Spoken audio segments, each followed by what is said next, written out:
bonjour à toutes, bonjour à tous. Je suis ravi de vous retrouver ici sur le plateau de Village Semences au Salon de l'Agriculture. Le plateau de Village Semences qui est aujourd'hui aussi aux couleurs du Figaro étudiant. L'agriculture recrute, c'est le message qui est envoyé par le ministère de l'Agriculture et son ministre Didier Guillaume aux jeunes.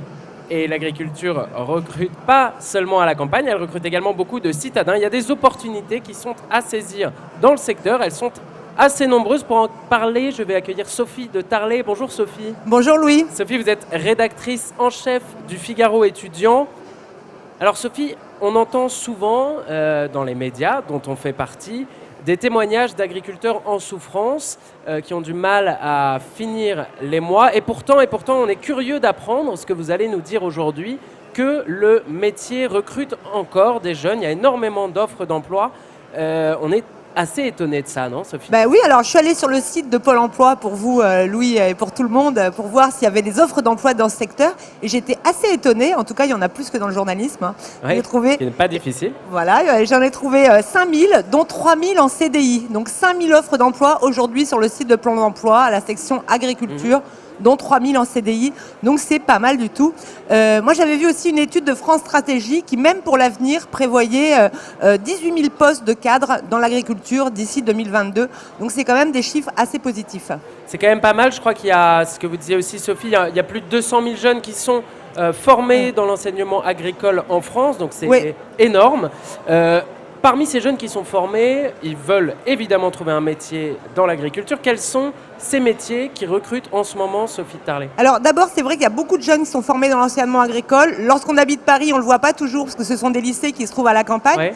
Mais il y en a beaucoup et le taux d'emploi est très élevé. Il faut savoir qu'après un bac professionnel, il est de 83% en taux d'insertion à la sortie du bac pro et 90% lorsqu'on sort d'un BTSA, c'est-à-dire le BTS agricole ou une formation plus longue. Alors les métiers qui recrutent, moi j'ai regardé un petit peu et c'est vraiment, alors d'abord il y a le métier de l'élevage parce que c'est des métiers qui recrutent, qui demandent beaucoup de main d'œuvre.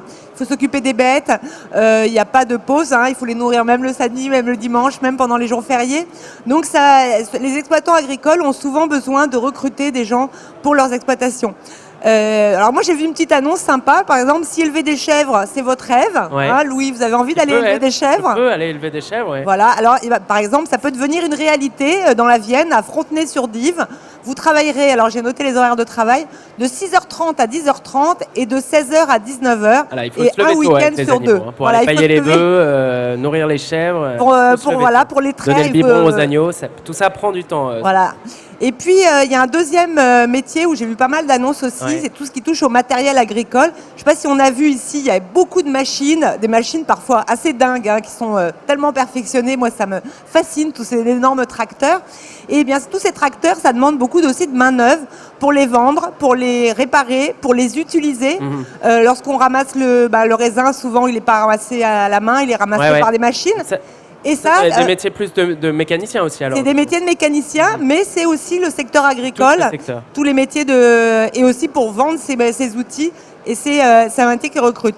Après, bien sûr, il y a tous les métiers de la cueillette, mais c'est plutôt des métiers, j'imagine, évidemment saisonniers. C'est d'ailleurs pour les métiers de la cueillette, moi qui suis champenois, c'est à peu près dans ce moment, hein, à partir du mois de mars-avril, que les équipes se forment. Donc ceux qui nous regardent et qui ont envie de s'inscrire pour la cueillette, et en l'occurrence la vendange, c'est à peu près maintenant qu'il faut. Voilà, il n'y a pas que des machines pour ramasser du raisin, il y a aussi des êtres humains. Ça n'existe pas en Champagne les machines pour la vendange, non. Et puis il y a pas mal de métiers dans la vente. Les cadres aussi sont très recherchés. Tous les métiers d'ingénieur agronome, bien sûr, mais aussi chargé d'études, comptable, conseiller en environnement. Beaucoup d'annonces. Alors par exemple, j'ai vu une annonce en Seine-et-Marne où ils recrutaient un conseiller agricole, même débutant, du niveau BTS ou ingénieur. Là, c'est une annonce que j'ai vue ce matin avant de venir vous voir. Donc, c'est vraiment tout frais. Et puis, les nouvelles technologies ne sont pas oubliées parce qu'on a vu aujourd'hui, il y a des drones pour surveiller les troupeaux. Il y a des logiciels pour gérer le bétail et voir si on n'a pas oublié un cochon ou une vache dans le champ. Les sites web pour vendre ces produits sont avec paiement sécurisé, etc., sont aussi extrêmement développés. Ça développe des emplois, tout ce qui est digital. Finalement, on parle de la digitalisation des entreprises, mais il y a la digitalisation aussi des entreprises agricoles. Alors effectivement, pour avoir travaillé dessus l'an dernier, j'avais souvenir qu'il y avait plus de entre 100 et 150 start-up de fintech, ça veut dire d'entreprises qui travaillent à la fois dans la finance et la technologie sur le secteur de l'agriculture, qui s'étaient lancées dans les 5 dernières années. Donc c'est un métier qui est en train de prendre effectivement. Exactement, ça se développe énormément. Il y a énormément d'entreprises. Moi j'ai autour de moi beaucoup d'amis également, j'ai 28 ans. Il y a beaucoup de gens qui développent des entreprises, qui développent des startups autour du monde de l'agriculture. Exemple, un viticulteur qui veut vendre ou un éleveur qui veut vendre sa viande ou un viticulteur qui veut vendre son champagne ou son vin en direct, eh bien, il doit créer son site internet, il doit proposer un paiement sécurisé, etc. avec quelque chose de fluide. Et pour ça, évidemment, il y a les entreprises qui sont spécialisées pour démarcher justement ces exploitants agricoles. Alors, j'entends bien, Sophie, ce que vous essayez de nous dire, c'est-à-dire qu'il y a énormément de métiers, énormément de possibilités. Le problème, on a aussi l'impression que dans certains lycées, on n'est pas poussé à ces métiers-là, à ces métiers de la terre, de l'agriculture, de la cueillette. Comment est-ce qu'on peut aujourd'hui expliquer à nos jeunes, à nos lycéens, à nos ados, que ce sont des métiers d'avenir et qu'il faut aller vers ces métiers ? Alors c'est vrai qu'à grand mot, grand remède, le ministère de l'Agriculture a lancé une grande campagne sur le réseau social, je ne sais pas si vous connaissez, mais le réseau social Snapchat, qui est le réseau un peu plébiscité par les 12-25 ans, avec une grosse tranche vers les 15 ans. C'est à cet âge-là qu'on choisit son métier finalement. Et avec des slogans jeunes. Alors j'ai noté se former, c'est s'éclater. En plein air, on peut tout faire. Donc en fait, l'idée, c'est de décider les jeunes à s'inscrire dans un lycée agricole. Parce que c'est vrai qu'on est dans une grande ville, c'est pas forcément des lycées qu'on a l'habitude de côtoyer. Alors que, comme on vient de le voir, il y a des métiers passionnants. Alors cette campagne, elle a été lancée justement pendant le salon de l'agriculture.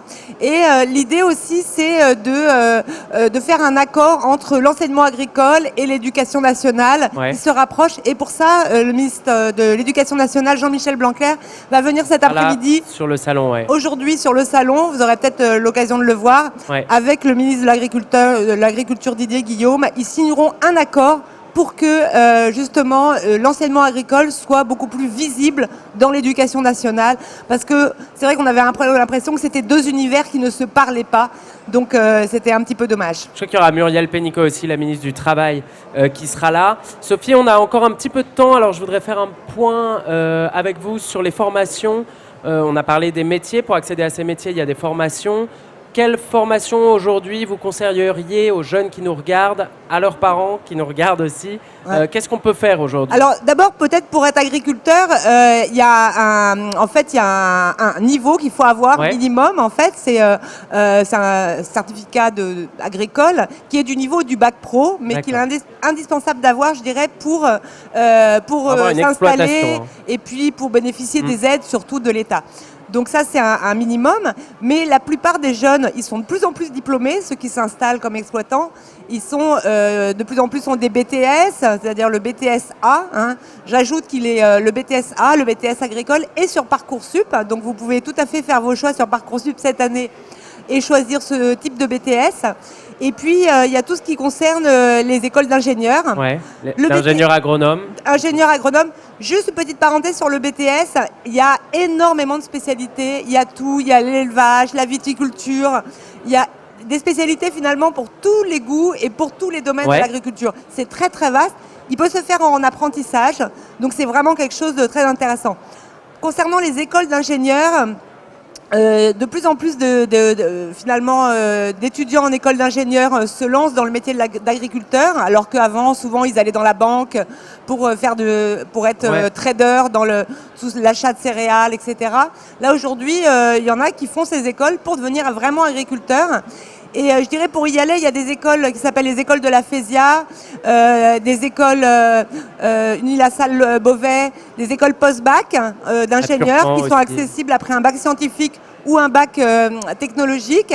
Et puis il y a des classes préparatoires qui sont ouvertes pour le bac scientifique, par exemple une prépa biologie ou une prépa TB, c'est-à-dire accessible plutôt au bac technologique. Et là, en 2 ans, on se prépare aux écoles d'ingénieurs.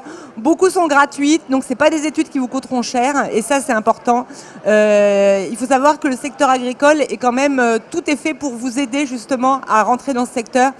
Il y a des aides pour les jeunes agriculteurs, il y a des bourses, il y a beaucoup d'efforts qui sont faits pour... il faut savoir que l'agriculteur, il est aussi un acteur finalement dans sa région. C'est un acteur important et il y a bien sûr le truc de vivre dans la nature, mais c'est aussi un rôle social qui n'est pas à négliger. Merci beaucoup, Merci beaucoup. Sophie. Juste un tout petit dernier mot. Aujourd'hui, il y a eu le classement QS, qui est un classement international des meilleures écoles au monde. Et l'école Agro-ParisTech a terminé 4e dans les écoles d'agro au monde. Donc c'est extraordinaire, un énorme pas en avant. Donc voilà, un petit cocorico. On vous remercie tous, toutes de nous avoir suivis. Merci beaucoup, Sophie. Merci et beaucoup. on se retrouve bientôt. Nous, on va se retrouver vendredi ici sur ce plateau. Merci. Merci beaucoup.